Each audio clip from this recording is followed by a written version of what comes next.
Hey, welcome to Guerrilla Discipleship. My name's Kevin Baker. I'm Tim Parker. And we are your hosts for just trying to be more engaged about everyday disciple making, how to be a disciple maker right where you are, right where you live. We're glad that you've joined us. And if you were with us last week, we started a challenge for 2024. We're actually looking forward and saying, hey, 95% of people in the church in our culture have never even helped one person come to faith and learn how to follow Jesus, even though it's the great commandment, right? It's Jesus' last command to us, go into all the world and make disciples of all nations, baptizing them in the name of the Father, Son, and the Holy Spirit, and teaching them to obey all that I've commanded you. And so that's really what disciple making is. And yet so many of the church, 95% of the church isn't doing it. We want you to be in the 5%. We are including us in this, and what we've said is, could we, each one of us, every single one of us that's willing to commit to this, could we ask God to give us at least 2 people over the next year that we would see come to begin to follow Jesus and come to fall in love with Jesus? That's our goal. So last week we talked about praying, and we said that we wanted you to pray for people that God wanted to have you interact with, the folks who are far from God. The second thing is we wanted you to pray for your own preparation to get out of the fear and all of the trepidations that keep us from being bold with our witness. And the third thing was to pray for partners, that who was God going to bring alongside of us. Today, Tim wants to kind of walk you through another acronym. We've already started it, but he's going to give us an acronym that will help, I think, you to have a plan. Yeah. So we've begun to pray. Here's the plan. Tim? Yeah, so the acronym is just BLESS, because we always say we want to bless people. In fact, when we do Shema actions and Shema conversations, the easiest Shema conversation is, hey, I'm just want to bless you because God's blessed me. Yeah. And if you can learn that phrase, that's an easy one just to say at all times.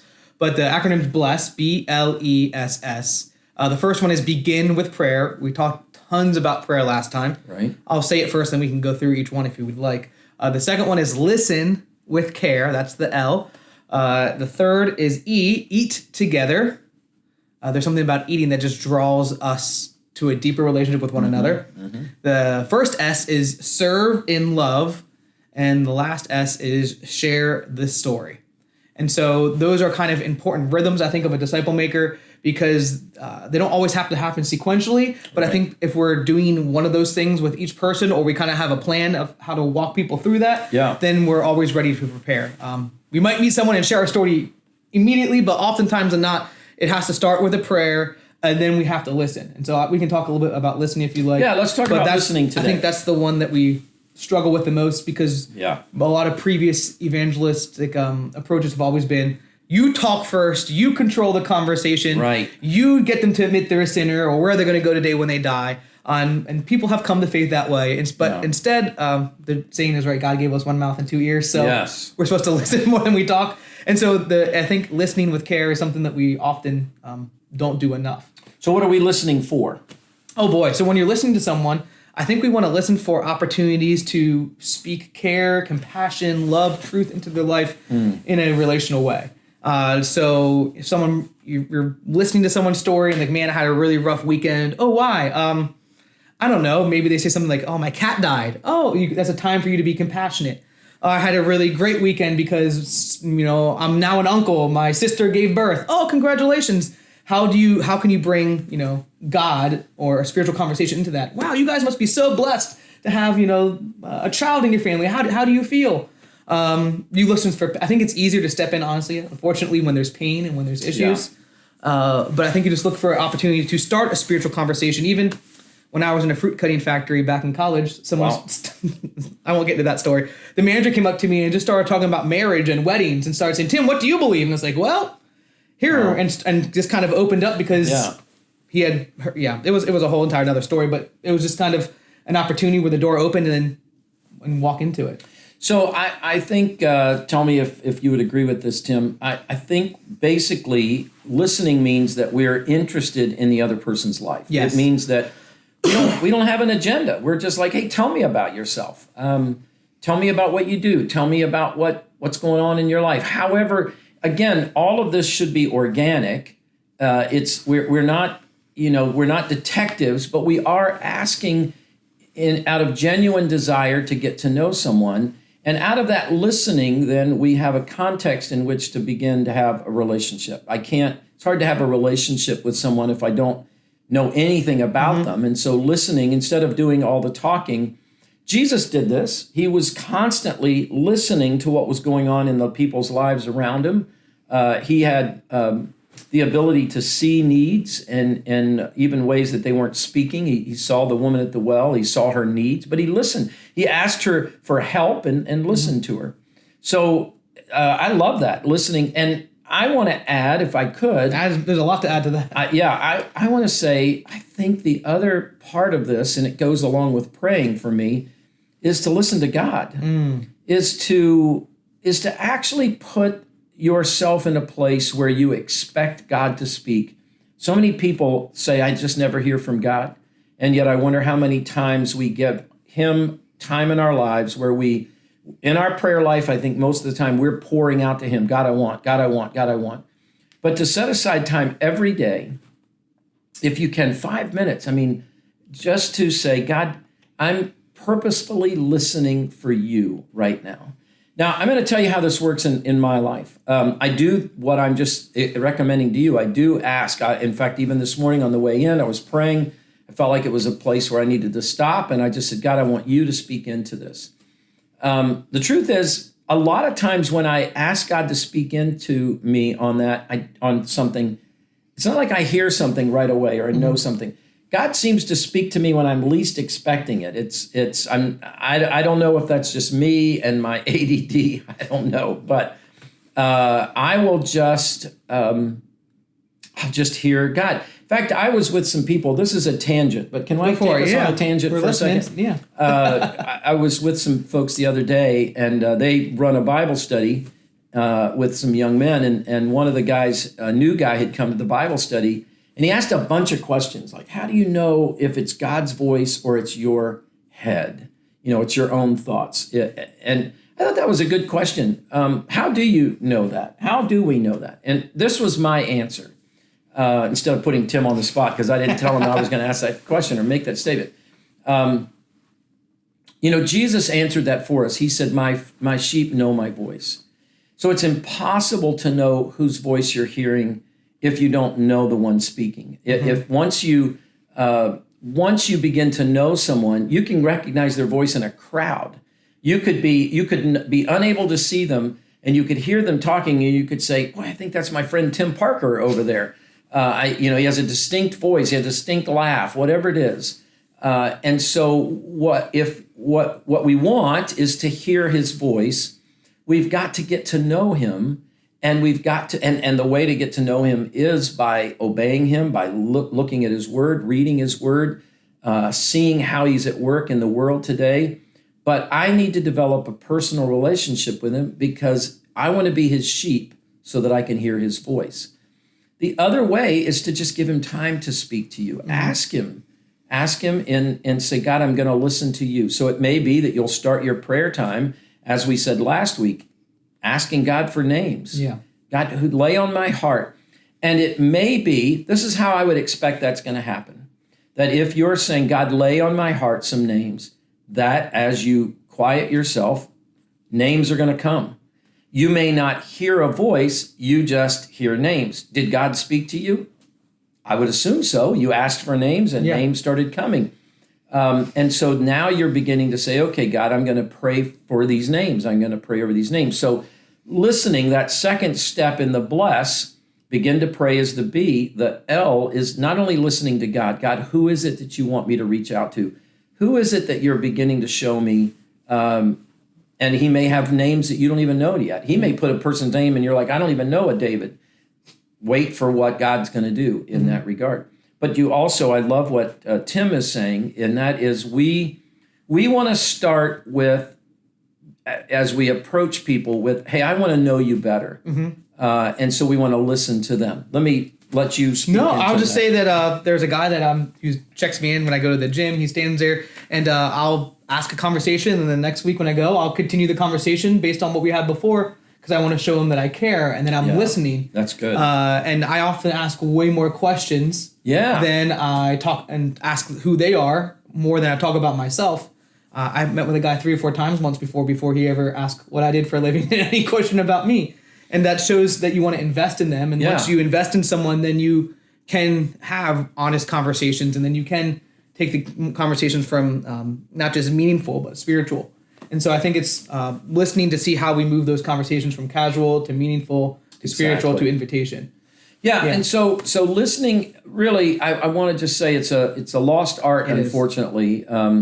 Maybe some of the ladies on the line here would say, yeah, I've been on too many dates where the guy had, all he did was talk about himself, he never listened. But the reality is listening does show interest and respect and honor. Hey, I really want to know more about you. And what I have found is that people love talking about themselves. Oh, yeah. You can ask, hey, guys, we tend to ask, what do you do for a living? Ladies, I don't know, maybe you ask more about family. Are you married, or do you have kids, or, all of those things. And it's not like, I think those are the starting points, right? Mm-hmm. It's not like guys never talk about marriage and kids, and women never talk about jobs and responsibilities. It's just that we have natural starting points. And, but it could be, it's going to depend on listening to the Father as to what he has for us. And then just developing the habit of being a good listener, being able to say to somebody, hey, I'd love to know more about you. It might be that you're listening, that L goes along with the E. Now, we're going to talk a little bit more about eating, but hey, can we grab lunch? I'd love to get to know you better is a wonderful way. That whole idea of that lunch or that dinner or that breakfast or coffee or whatever is just basically to listen, hear what they're saying. Mm-hmm. And I think that you want to listen, we want to listen to people with discernment. Yeah. And what I would say is that there's the story that they're telling about themselves, and then there's the story behind the story. Sometimes we don't quite get it. Sometimes you can hear glimmers of it. Maybe someone is talking to you about their life, and they're just telling you the story. But what you can pick up underneath that is, boy, I think there's some hardship or heartache behind that.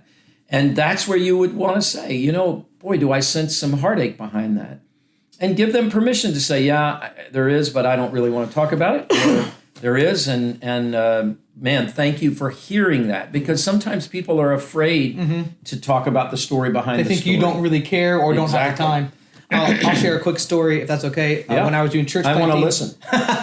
I was doing all these conversations, these one-on-ones, trying to figure out the needs of the community and needs of people. And I would just sit down for a person with an hour and get coffee or food or anything and just listen and ask questions, trying to kind of dig deeper into their needs or the needs of the community. And I can't tell you how many times I met with someone, and after about 45 minutes or so, they go, wow, no one's asked me questions like this ever. Or wow, no one actually has cared about me this much. And on a handful of occasions, people say, wow, I think we're becoming or already really good friends. Wow. And it just kind of made me sad on one level to think that people can go through their entire life or a good portion of their life and never be listened to for 45 minutes or shared stories or share who they are. And all it took was for me to just sit there and actively listen. Yeah. And I was considered, in their inner circle immediately simply by that. By how much by you that listen. act of love. Yeah. And that just kind of blew my mind that was the case. And the truth is, you can practice this on everyone. Throughout your day, maybe you'll make a commitment to say, I'm going to ask everyone that I meet, people that I already know at work, people that I already know in my family, people that I already know or don't know, out. I'm going to ask at least one question that would help me to get to know them better. What did you do last night? If you walk into work, you're like, hey, what'd you do last night? Kind of thing. Shows an interest in them. And it may be that God is going to show you the people in their response. So it may be that you want to spend a whole week just saying, I'm not going to do anything. I'm going to pray, but I'm just going to be listening to people. I'm going to be listening for where, and here's the thing that I would say also, you're listening for where God is already at work. Mm-hmm. God is at work in everybody. God is at work in people who are in absolute rebellion against him. Remember, one of my favorite stories in the Bible is the prodigal son. God was at work when that son was as far from his father as possible, where he was feeding pigs because he had wasted all of his money. But it was in the feeding of the pigs, looking at that slop and realizing he wasn't even being offered any of the pig slop, and that his own father's servants were treated better. God was at work in that moment, reminding him that he could go home and be even a servant if he didn't feel like he could be a son. So God's at work in people who are in rebellion against him, who don't even think he exists. God's at work in folks in all kinds of different ways. If we are willing to listen, for those who have ears to hear, is a statement Jesus said over and over and over again. If we're willing to listen, often we can discern, God will speak to us right in the middle of that and say, this is a person I want you to keep following. This is a person I want you to continue to connect with. Because he's giving you some insight into their heart. You might even find as you ask someone a question, like simple question, like, what did you do last night? That at the end of that, they say something like this, I can't believe I just shared all of that with you. That's a good thing. And right, that's an indication that, hey, there's something going on there that God maybe wants us to follow up on, that they're surprised at how even open they were with you, how vulnerable they were with you. Those are signals that perhaps God is at work, and we need to just gently, again, organically and gently follow up. Hey, let's talk some more. I would love to hear more about what's going on, what's happening, how that's going. So we've started this bless already by beginning to pray. You're already praying, and I want to we want to encourage you to continue. Now, the second is listen. Listen to God. Ask him to speak to you. Train your ears to hear his voice. You can't hear him if you don't know him. But once you know him and you begin to hear him speak, because when he speaks, he's going to speak in a way that it will be in concert with his word. That's why it's important for us to know the word of God, because when God speaks, he speaks in the same way that he has spoken for thousands of years. And so you're going to begin to get the familiarity of his voice. And then listen to what other people are saying. Listen to their heart. Listen to what their longings are. Listen to what their fears are. Listen to their desires and what their dreams are. And then begin to just join them in a way that would be organic so that God might use you to bless their lives. Anything else, Tim? That's great. So we got a lot of listening to do. I trust that everybody that's a part of Guerrilla Discipleship is going to have folks around them going, man, these people are amazing listeners. I think that's the thing you can ask yourself is, who am I praying for and who am I listening to? Ooh, that is so good. So good. Remember, there are always, this is just a highlight. Yeah. This is I'm not even charging you for this, okay? There's 4 voices that we have in our head all the time. There's the voice of God, there's the voice of the devil, there's the voice of the world, and there's the voice of the flesh. We've got to silence the world, the flesh, and the devil.